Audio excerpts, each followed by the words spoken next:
하나님의 아들, 메시아는 어떤 존재일까요? 유대인들은 다윗과 같이 나라를 부강하게 만들어줄 왕이라고 생각했습니다. 오늘 사람들이 기다리는 메시아도 비슷합니다. 세계 평화보다 미국의 이익이 더 중요하다고 여기는 사람들에게 트럼프는 메시아가 됩니다. AI가 세상을 구원하리라 여기는 사람들은 AI 개발자 중에서 메시아를 찾을 것입니다. 지구의 멸망 그 이후를 보는 사람들에게는 화성 탐사에 엄청난 기술 자본을 쏟는 일론 머스크가 메시아로 보일지도 모르겠습니다. 예수님에게도 뛰어난 능력이 있었습니다. 병든 자들을 치유하고 귀신을 내쫓으며 바람과 바다까지도 멈추는 기적을 일으켰습니다. 사람들은 이 모습을 보고 그가 오실 메시아일 수도 있다고 생각했습니다. 그런 능력이 있는 예수님이 오늘 마귀를 만났을 때 그 어떤 능력도 사용하지 않았습니다. 그 이유는 인간에게 진정으로 필요한 메시아의 능력은 기적이나 배고픔을 해결해 주는 것이 아니라 다른 것임을 보여주기 위해서입니다. 예수님은 성령에 이끌려 광야로 들어가 40일 동안 머물렀고 그동안 아무것도 먹지 못해 굶주렸습니다. 마귀는 오랜 금식으로 굶주린 예수님 앞에 나타나 말합니다. 네가 만일 하나님의 아들이어든 이 돌들에게 명하여 떡이 되게 하라. 40일 동안 광야에 머물렀다는 이야기를 들으면 이스라엘 백성들은 곧바로 오래전 선조들이 출애굽하여 머물렀던 40년 광야 생활이 떠올랐을 것입니다. 출애굽 백성들은 배고픔으로 인하여 애굽에서 나온 것을 후회하며 모세와 아론을 원망했습니다. 자연스러운 현상입니다. 사람이 굶주리면 이성을 잃고 도덕의 경계가 무너집니다. 1932년 우크라이나에 대기근이 왔을 때 도둑질과 폭력뿐 아니라 살인과 식인 사태까지 일어났습니다. 조선 왕조실록 현종 12년에도 기근으로 인해 사람끼리 잡아먹는 변이 일어나고 있다라는 내용이 기록되어 있습니다. 그렇기에 40일을 금식하신 예수에게 돌을 떡으로 만들라는 마귀의 명령은 이상하게 생각되지 않고 오히려 시급한 문제처럼 보이기도 합니다. 그러나 마귀의 말이 시험이 되는 것은 예수께서 하나님이 주신 능력을 자기 개인의 욕망을 위해서 사용하도록 유도하고 있기 때문입니다. 예수님은 마귀의 명령을 거절하며 신명기 8장 3절의 말씀으로 대응합니다. 기록된 바 사람이 떡으로만 살 것이 아니라 하였느니라. 자기에게 있는 능력으로 기본적인 욕구를 충족하기 위해 사용하는 게 무슨 문제가 될까 하는 생각이 들 수 있습니다만 예수님은 하나님의 능력을 철저하게 하나님 나라를 위한 일에만 사용하셨습니다. 아주 작은 일이라도 개인의 욕구를 위해 사용하기 시작하면 공적인 일과 사적인 일 사이의 경계가 모호하게 되어서 대의를 위한 명분이 사라질 수 있기 때문입니다. 오늘날에도 우리는 물질적 필요나 욕망을 채우기 위해 지극히 사적인 선택을 하는 경우가 생깁니다. 조금 더 나아가면 자기 이익을 위해 권한을 남용하거나 부정한 선택을 합니다. 예수님은 내 배를 채우기 위해서 하나님의 능력을 사용할 수 없다며 그 제안을 거절하신 것입니다. 떡이 우리의 배를 잠시 채워줄 수는 있으나 우리의 영혼을 풍족하게 하지는 않습니다. 예수님처럼 이것을 명확히 인식하고 살 때만 우리는 세상에서 오는 마귀의 유혹에서 벗어날 수 있습니다. 이제 마귀는 예수님을 높은 곳으로 데려갑니다. 그리고 천하 만국을 보여주며 자신에게 절하면 이 모두를 주겠다고 합니다. 마귀에게 엎드려 절한다는 것은 하나님을 버리라는 뜻입니다.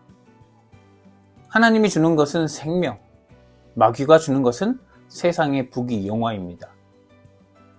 생명보다 부귀영화가 매력적으로 보입니다. 그래서 돈에, 권력에 자기 영혼을 파는 사람들을 쉽게 찾아볼 수 있습니다. 높은 곳에 있을수록 양심이 사라지고 사람들이 손가락질해도 부끄러운 줄 모릅니다. 세상 영화가 도덕적인 원칙을 모두 무너뜨렸기 때문입니다. 그러나 예수님은 이번에도 신명기 6장 13절의 말씀을 인용해 주 너의 하나님께 경배하고 다만 그를 섬기라 하였느니라 라고 대답하며 마귀의 제안을 거절합니다. 세상 사람들이 인정하는 높은 자리와 많은 물질을 가지는 것이 나를 살리는 유일한 길이라고 생각할 수 있으나 그 무한 경쟁에 자기 영혼을 바치는 것은 영원히 끝나지 않는 전쟁에 참전하는 것과 같습니다. 대부분 이 사실을 알고 있지만 그 이상 의미 있는 것을 본 적이 없기에 권세와 물질이 영원한 것이라고 믿어버립니다. 그러나 예수님은 세상을 창조하신 하나님을 가장 잘 아는 하나님의 아들이었습니다. 진정한 영광과 권위가 하나님께 있음을 알기에 마귀의 유혹이 거짓과 악취로 뒤덮인 것임을 알고 거절할 수 있었습니다. 마지막으로 마귀는 예수를 예루살렘 성전 꼭대기에 세우고 여기에서 뛰어내리라 라고 합니다. 이번에는 마귀도 성경의 시편 91편을 인용하여 네가 진정 하나님의 아들이라면 천사들이 나타나 너를 지켜줄 것 아니냐고 말합니다. 말도 안 되는 주장에 성경을 교묘하게 인용하면 반박하기가 매우 까다로워집니다. 예를 들면 비판하지 말라라는 말씀을 인용해 도덕적인 문제를 덮으려고 하거나 내 이웃을 내 몸과 같이 사랑하라라는 말씀을 자신의 영혼을 돌보지 않고 남을 위해 무조건 희생하라라는 뜻으로 왜곡하는 경우입니다. 대부분 자신의 행동이나 신념을 정당화하려고 하거나 자신에게 유리한 해석이 필요할 때 나타납니다. 이렇게 거짓된 논리에 속지 않으려면 성경에 관한 정확한 이해가 필요합니다. 성경의 맥락과 의도를 파악하고 옳고 그름을 분별하는 능력을 구도자의 자세로 쌓아가야 합니다. 예수님은 마귀의 제안이 악하다는 것을 알고 있었습니다. 그리하여 이번에도 신명기 6장 16절의 말씀을 인용해 주 너의 하나님을 시험하지 말라고 하십니다. 진정한 믿음은 하나님께 순종하는 태도를 보이지 하나님을 시험하지 않습니다. 그러나 기독교를 자기 욕망을 위한 종교로 생각하는 사람들이 많습니다. 예수는 가난하고 무기력해 보이기에 예수보다 구약의 유대인들이 묘사하는 하나님을 더 좋아합니다.